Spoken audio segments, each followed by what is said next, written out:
Les addictions, l'orgueil, la paresse, la gourmandise, la luxure et l'avarice.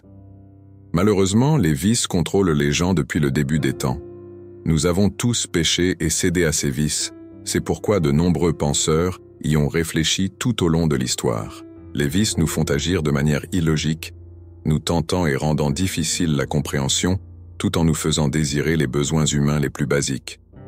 En fait, nous essayons de croire que les vices sont soit bons, soit pas aussi mauvais que nous pourrions le penser. Le stoïcisme est connu comme un moyen efficace de combattre les vices. Les stoïciens disent que les vices enlèvent aux gens leur capacité de penser et de choisir librement, les rendant comme des animaux contrôlés par leurs instincts et leurs désirs. Le stoïcisme est essentiellement la pratique de la vertu en tout temps. C'est une habitude intellectuelle qui nous éloigne du vice et nous aide à vivre une vie pleine et heureuse. Comme vous l'avez peut-être appris, le vice rend les gens très malheureux. Au début, cela peut sembler satisfaisant, mais cette satisfaction est de courte durée. Il laisse derrière lui douleur, souffrance et misère lorsqu'il disparaît. Bien que les vices semblent nous rendre heureux, ils nous épuisent en réalité et laissent une blessure dans notre âme qui ne peut être guérie que par la vertu. C'est Marc Aurèle qui disait que le vice est sa propre punition, enclin à se nuire à lui-même. Sénèque a également dit que le vice est le pire ennemi et la vertu la meilleure défense. Je veux vous aider à vous maîtriser. Débarrassez-vous de vos vices et devenez plus heureux et plus moral. Cette vidéo sera divisée en 2 parties pour rendre cela plus simple.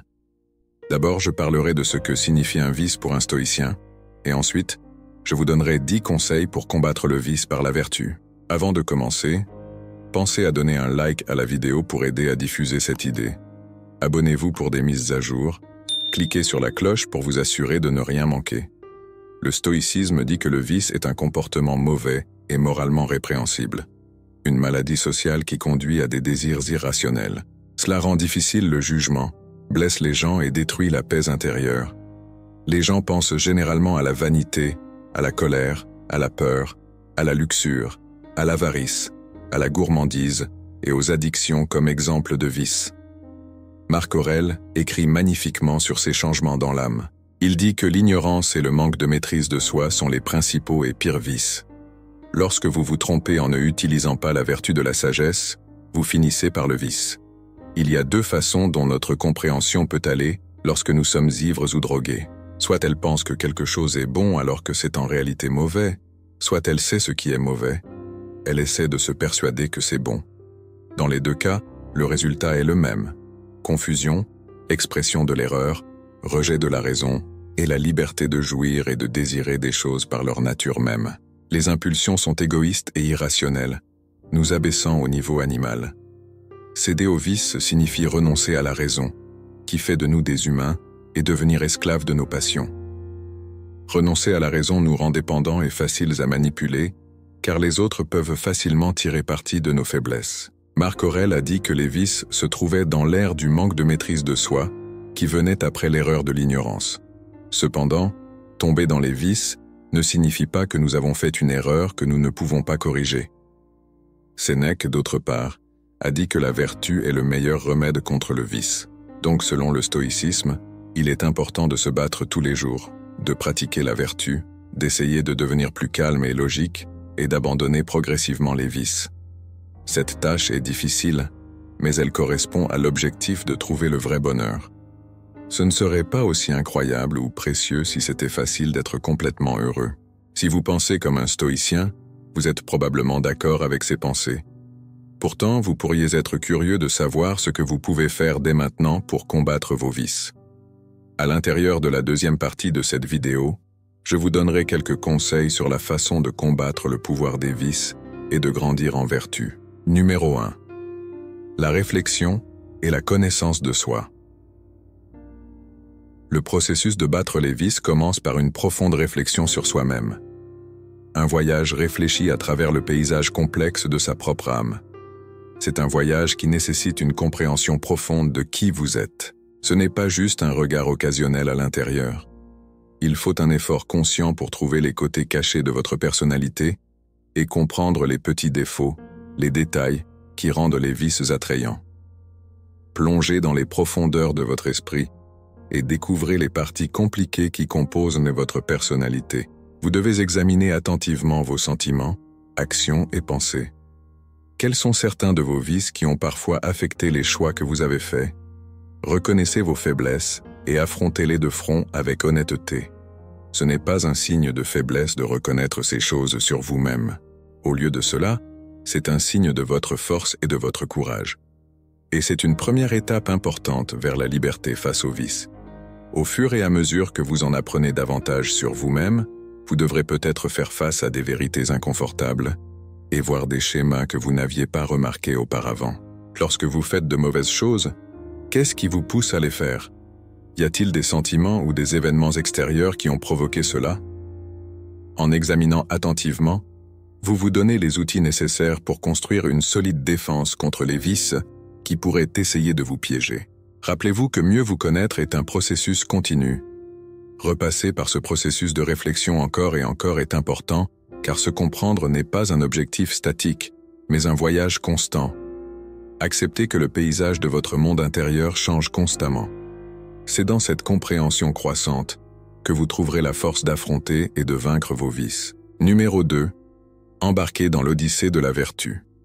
Lorsque vous vous engagez sur le bon chemin pour surmonter vos vices, il est important de se rappeler que c'est un profond voyage de découverte de soi, de résilience et de changement.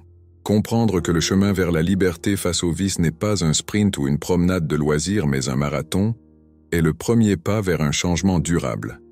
Sachez que ce voyage prendra du temps, de la patience et un engagement fort. Développer la vertu exige un effort cohérent et délibéré, tout comme la fabrication d'une épée solide nécessite un artisanat soigné.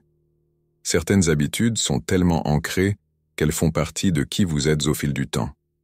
Elles sont devenues une partie de vos habitudes et réactions. Pour briser ces schémas profondément ancrés, vous devez travailler dessus consciemment et sur la durée. Comme les saisons changent, vous rencontrerez inévitablement des problèmes sur votre chemin. Il est important de comprendre que ces revers ne signifient pas que vous avez échoué, mais sont plutôt des parties nécessaires du processus de changement.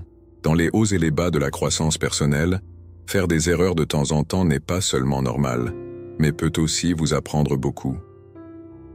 Dans ces moments difficiles, votre force et votre résilience sont testées et construites. La persévérance devient votre amie constante, une force directrice qui vous pousse en avant même lorsque le chemin semble difficile. Sachez que le voyage n'est pas seulement à propos des victoires. Il s'agit aussi des leçons que vous apprenez lorsque vous êtes faible.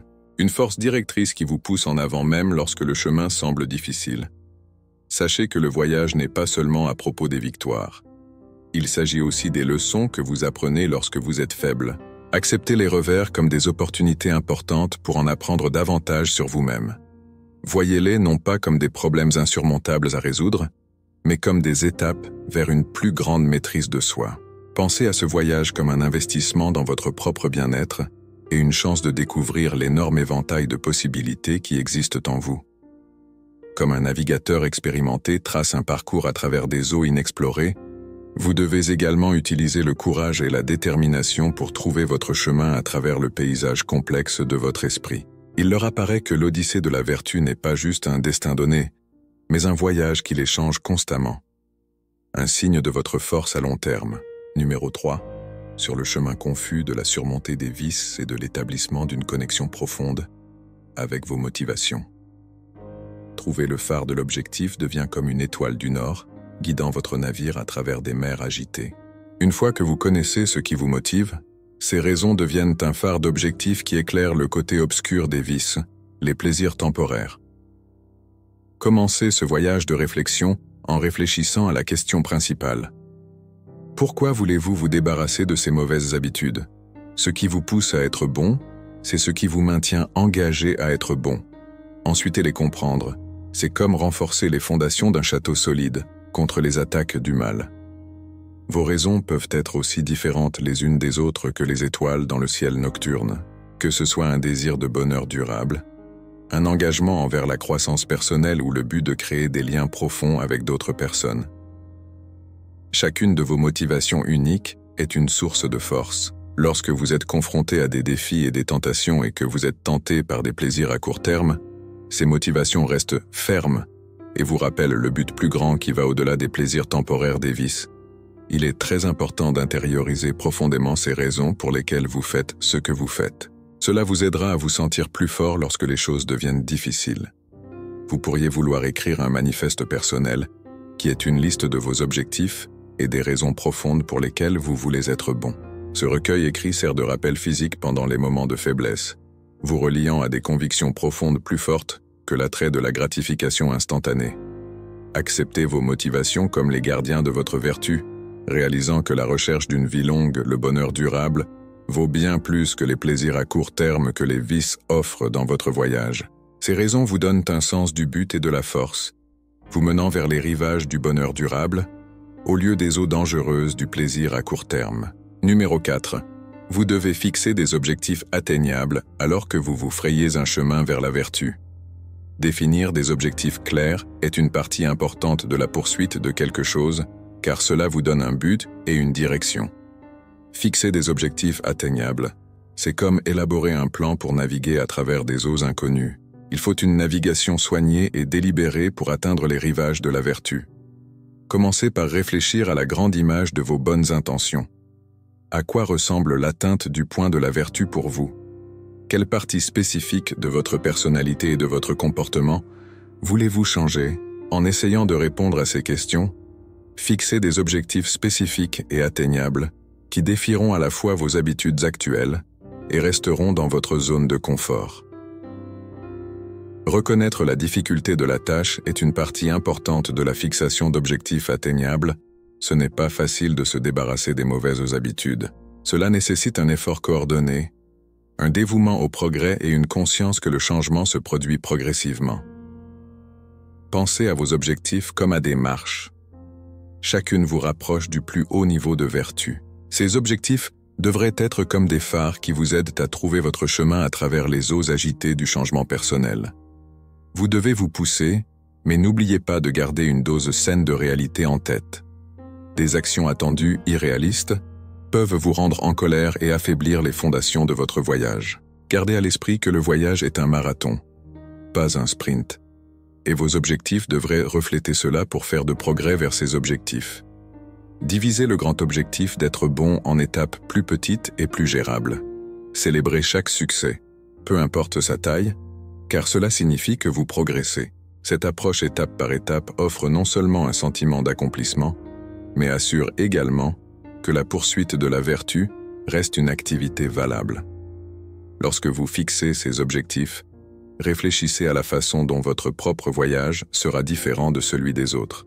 Vos objectifs devraient être en accord avec ce qui vous motive et avec la grande histoire de votre parcours moral. Lorsque vous atteignez un objectif, cela renforce votre engagement envers la vertu et vous prépare pour le prochain défi. Laissez ces objectifs être comme des notes dans une grande symphonie de votre chemin. Ils devraient s'intégrer parfaitement à la mélodie de vos aspirations et vous guider à travers les rythmes de la croissance personnelle. Profitez de la manière dont des objectifs réalistes peuvent vous aider à trouver la vertu, tout en reconnaissant que votre voyage vers le changement se produira encore et encore. Numéro 5. Commencez lentement. Commencer à changer lentement est la chose la plus intelligente à faire dans la danse compliquée de la transformation, surtout lorsqu'on est pris dans la toile des vices. Une progression prudente et nuancée qui me fait penser à construire une montagne avec des grains de sable. Marc Aurèle, un homme sage, a soutenu cette façon de penser, qui devient votre philosophie directrice alors que vous commencez votre chemin vers une vie vertueuse. Pensez à quel point les vices sont profondément enracinés en vous. Ils sont faits d'habitudes, d'envie et de réponses émotionnelles si fortes qu'ils font partie de qui vous êtes. Pour démêler tous ces fils compliqués, vous devez être patient et planifier à l'avance. Pensez au processus comme à la sculpture d'un chef-d'œuvre. Chaque coup soigné ajoute au produit final, qui est une belle œuvre d'art. Pour commencer, choisissez un vice spécifique sur lequel vous voulez travailler au lieu d'essayer de couper tous les liens d'un coup. Choisissez une réduction ou une modification qui se fait par étapes. Par exemple, si vous voulez arrêter de procrastiner, commencez par définir des moments spécifiques pour travailler sur une chose à la fois, puis ajoutez progressivement plus de temps à cette routine disciplinée. La comparaison de Marc Aurèle de construire une montagne avec des grains de sable est une excellente façon d'expliquer comment les choses changent avec le temps. Divisez le grand objectif de traverser la glace en petites étapes que vous pouvez gérer. Même si ces petits changements peuvent ne pas sembler grand-chose par eux-mêmes, ils s'additionnent pour créer un énorme changement de comportement. Cette approche lente est utile pour plus d'une raison. La première chose qu'elle fait est de reconnaître que les grands changements prennent du temps et des efforts. Deuxièmement, elle permet un ajustement plus facile, essayant d'éviter un choc trop brusque à votre système par des changements soudains. Troisièmement, elle vous donne un sentiment de maîtrise car chaque petite victoire renforce votre confiance et vous rend plus déterminé à mesure que vous avancez. Regardez en arrière et réfléchissez de temps en temps à votre parcours. Pensez aux progrès que vous avez réalisés et aux leçons que vous avez apprises. Cette pratique de la réflexion assure que votre approche reste flexible et évolue à mesure que votre compréhension de vous-même évolue. La beauté de cette ascension lente n'est pas seulement le destin choisi, mais aussi la manière dont elle change les choses, comme un sculpteur améliorant une œuvre d'art ou un compositeur écrivant une symphonie. Appréciez le travail minutieux de vos bonnes actions. Acceptez les petits changements qui se produisent au fil du temps, comme des coups de pinceau importants sur la toile de votre caractère. Numéro 6. Évitez les situations stressantes.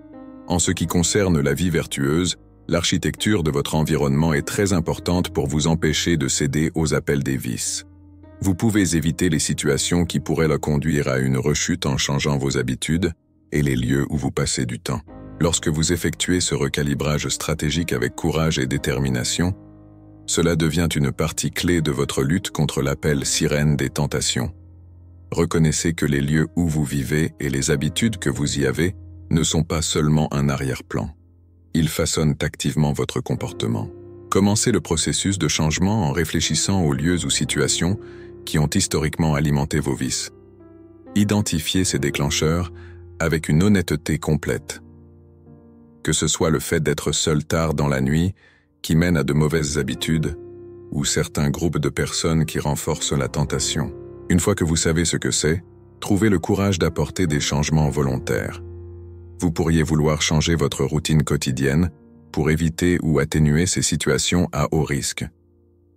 Si vous avez tendance à procrastiner jusqu'aux petites heures du matin, prenez l'habitude de suivre une routine du soir stricte qui privilégie le repos et la récupération. De même, si vos cadres sociaux rendent les mauvaises habitudes plus attrayantes, vous pourriez vouloir repenser vos activités et passer plus de temps dans des lieux qui encouragent de bonnes habitudes. Être conscient de soi et avoir le courage de se changer est nécessaire pour ce processus. N'ayez pas peur d'affronter les habitudes qui entravent votre progression vers la vertu. Être courageux, ce n'est pas seulement se battre pour ce en quoi vous croyez, c'est aussi changer votre environnement pour qu'il corresponde à vos objectifs.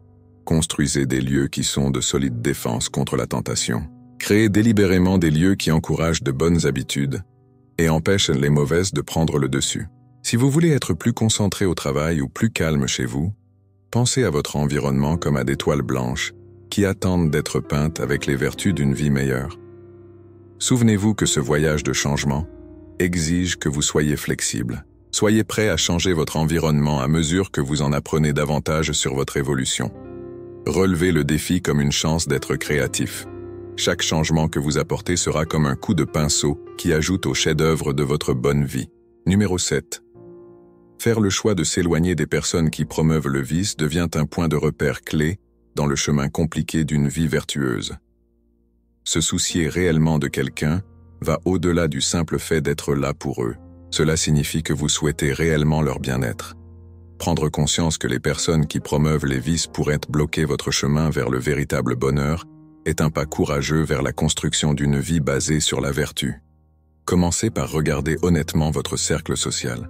Vous devriez déterminer qui sont les personnes qui ont tendance à vous pousser vers un mauvais comportement, qu'elles le veuillent ou non. Comprenez comment leur présence affecte votre chemin vers une bonne vie, sachant que votre propre santé et celle de ceux avec qui vous partagez votre voyage sont connectés, et c'est une partie importante de vraiment prendre soin de vous-même et des autres. Commencez le processus de détachement avec courage. Comprenez que cette décision n'est pas une accusation, mais plutôt un choix de se protéger et de grandir en tant que personne dans la poursuite de la vertu. Vous devriez vous entourer de personnes dont l'influence correspond à vos objectifs. Créer un espace qui encourage de bonnes habitudes et des valeurs partagées. S'éloigner des personnes qui nuisent aux autres est un signe de grand respect de soi. Cela signifie réaliser que si vous voulez être vraiment heureux, vous devez être prudent quant aux énergies et influences que vous laissez entrer dans votre vie. Comme un jardin se porte mieux lorsqu'il est libre de mauvaises herbes qui l'envahissent, votre voyage vers la vertu se porte mieux lorsque vous êtes libre de relations qui vous aident à mal agir. Acceptez le pouvoir libérateur du choix. Vous vous engagez à vivre une bonne vie parce que vous avez choisi de vous éloigner des personnes qui aident les autres à mal faire. Ce n'est pas un acte de jugement. C'est un choix de s'assurer que votre chemin correspond à vos valeurs. Bien que ce recalibrage soit difficile, il rend possible votre croissance personnelle et, à son tour, améliore le bien-être de toutes les personnes autour de vous. N'oubliez pas que le processus de détachement change avec le temps. Vous en apprenez davantage sur les relations qui façonnent votre environnement à mesure que vous grandissez. Portez attention au haut et au bas des relations et assurez-vous d'être toujours entouré de personnes qui vous font grandir. Répandez le bonheur et partagez votre désir d'être vraiment heureux à travers une vie vertueuse. Numéro 8. Demandez de l'aide dans la tapisserie du changement personnel. Lorsque vous réalisez que demander de l'aide est à la fois un signe de force et une démarche intelligente, vous devenez très sage. N'ayez pas peur de demander de l'aide à d'autres personnes en fonction de leurs connaissances et expériences. Investissez dans des choses utiles qui vous aideront dans votre parcours. Certaines personnes ont affronté des vices similaires et ont réussi. Elles sont prêtes à aider et à guider. Vous réalisez que le chemin vers la vertu n'a pas à être un spectacle solitaire. Les vices peuvent causer beaucoup de problèmes, et la connaissance combinée des autres peut vous aider à trouver votre chemin à travers les parties compliquées de votre propre voyage. Trouvez des personnes dans votre réseau comme des amis, de la famille, des mentors ou des collègues dont les vues sont similaires aux vôtres. Lorsqu'il s'agit de vivre une vie vertueuse, être ouvert et vulnérable est important pendant ce processus. Parlez de vos objectifs, de vos problèmes et des mauvaises habitudes spécifiques que vous souhaitez éliminer. En faisant cela, vous laissez la sagesse de nombreuses personnes éclairer votre chemin. Les personnes qui ont vécu des choses similaires peuvent vous donner des conseils basés sur leur propre expérience, vous donnant les outils et stratégies nécessaires pour réussir votre propre parcours. Demander de l'aide n'est pas un signe de faiblesse. Cela montre que vous voulez grandir. Cela signifie se rendre compte que différents points de vue et la force d'une communauté de soutien rendent le chemin vers la vertu plus intéressant. Profitez de la chance d'apprendre des succès et des échecs de personnes ayant vécu des problèmes similaires. Vous pourriez vouloir parler à quelqu'un. Rejoignez un groupe de soutien ou obtenez une aide professionnelle. Les thérapeutes, conseillers et coachs de vie sont formés pour vous offrir une aide individualisée et sont équipés des outils pour vous aider à surmonter vos vices. Les opinions impartiales peuvent vous aider à mieux comprendre les choses et vous donner de l'espoir. N'oubliez pas que vous ne traversez pas ce voyage seul. La connaissance combinée des autres devient une source de force, créant un sentiment de communauté et un objectif commun, alors que vous travaillez à travers les défis de vaincre les vices. Trouvez du réconfort dans les histoires de personnes ayant vécu des choses similaires, et laissez leurs conseils vous aider à vivre une vie vertueuse. Numéro 9. Connaissez la différence entre plaisir et satisfaction. Une prise de conscience clé vous vient en naviguant dans le labyrinthe de la vie vertueuse. Vous devez être capable de faire la différence entre le plaisir à court terme et la satisfaction à long terme alors que vous vous éloignez consciemment des vices. Explorez l'énorme différence entre ces deux états d'être et rappelez-vous que la recherche des deux est étroitement liée à la croissance du bonheur durable. Sachez que le plaisir, souvent éphémère et fugace, est la satisfaction immédiate que vous obtenez en cédant à vos vices. C'est le sentiment éphémère de bonheur qui vient sous la forme d'une solution à une douleur ou un désir à court terme. La satisfaction basée sur la vertu, en revanche, dure plus longtemps que le plaisir. Lorsque vous agissez en accord avec vos valeurs et principes, vous ressentez un sentiment de bonheur plus profond. Pensez à une flamme qui s'éteint et à une lueur stable comme exemple. Le plaisir était comme la flamme d'une bougie. Elle vous offre une courte bouffée de chaleur, mais peut être éteinte par la moindre brise. Le bonheur, en revanche, est comme la lumière stable et inébranlable d'un feu bien entretenu.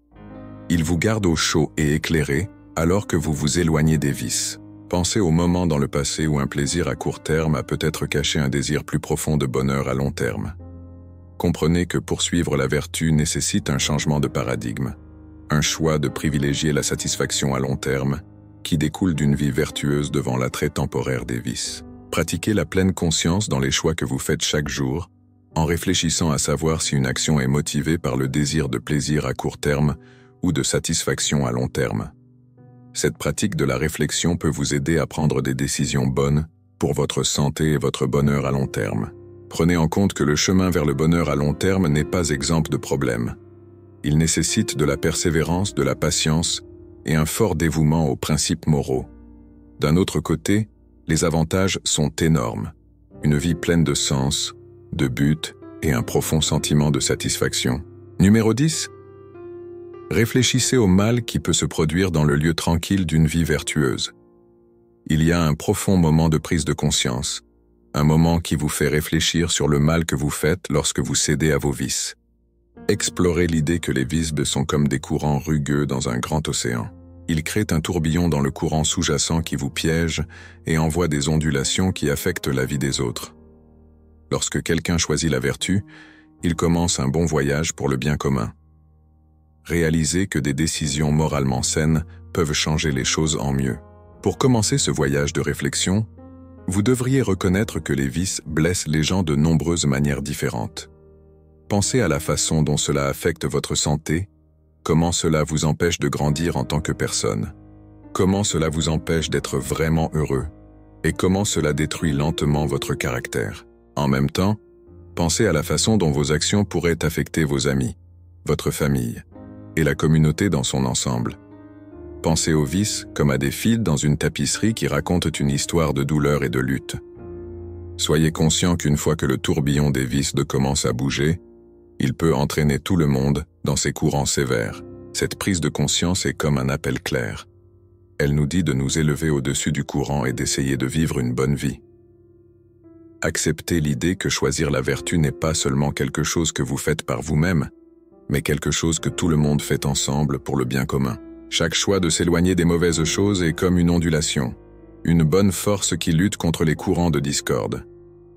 Lorsque vous cherchez le bien commun, vous devenez une force positive qui oriente l'histoire vers l'harmonie et le bien-être. Prenez un moment pour réfléchir à la façon dont vous et le monde autour de vous pouvez changer. Pensez à l'autre option, une vie remplie des effets des mauvaises habitudes. Maintenir un cycle de mal et de colère, aller comme un remède fort. Choisissez la vertu, une force qui peut briser les chaînes des schémas négatifs et apporter une vague d'influence positive. La discussion sur le contrôle des vices se démarque comme un fil profond et transformateur dans la riche tapisserie de la philosophie stoïque. Des philosophes comme Sénèque, Épictète et Marc Aurèle ont tous écrit sur la vision stoïcienne qui possède une sagesse intemporelle qui va au-delà de ses racines historiques. Les stoïciens croyaient que l'autodiscipline et la vie vertueuse pouvaient changer les gens en mieux. L'accent mis par Sénèque sur la conquête des vices illustre cette idée. Elle s'inscrit dans l'idée stoïcienne que le seul moyen de trouver le vrai bonheur est de surmonter ses propres problèmes. Épictète a donné une image très claire de la manière dont les habitudes destructrices peuvent vous retenir en disant que les vices sont comme des chaînes qui retiennent la liberté et la paix intérieure. Le stoïcisme est une manière de penser qui vise essentiellement à libérer l'âme de ces chaînes qu'elle s'impose. Cette liberté conduit à la paix et au contrôle de soi. Marc Aurèle considérait les vices comme des faiblesses qui doivent être surmontées pour devenir grand et sage. Cela ressemble à l'idée stoïcienne que la vertu n'est pas seulement une idée, mais une force qui pousse les gens à atteindre leur plein potentiel. La lutte contre les vices se transforme en un creuset pour la croissance personnelle et l'accroissement de la sagesse. J'aime les idées stoïciennes qui soulignent la conscience de soi, la robustesse et la recherche de la vertu. La manière stoïcienne de contrôler les vices offre aux gens une voie philosophique et pratique pour gérer les choses compliquées qui se passent dans leur propre vie. Les personnes qui souhaitent suivre les enseignements stoïciens sur le contrôle de leurs vices devront être patientes, réfléchir à elles-mêmes et s'engager à continuer de s'améliorer. L'idée que les vices entravent la paix et le vrai bonheur est en accord avec la vision stoïcienne selon laquelle le vrai bonheur vient de vivre en harmonie avec la raison et la vertu. Je souhaite que vous partagiez vos réflexions sur la doctrine stoïcienne du contrôle des vices. Que vous ayez du mal à vous débarrasser des vices, ou que vous ayez réussi dans votre quête de vertu, partager vos parcours individuels peut nous aider à acquérir une compréhension plus profonde de l'application des idées stoïciennes à la recherche actuelle d'une vie significative et vertueuse.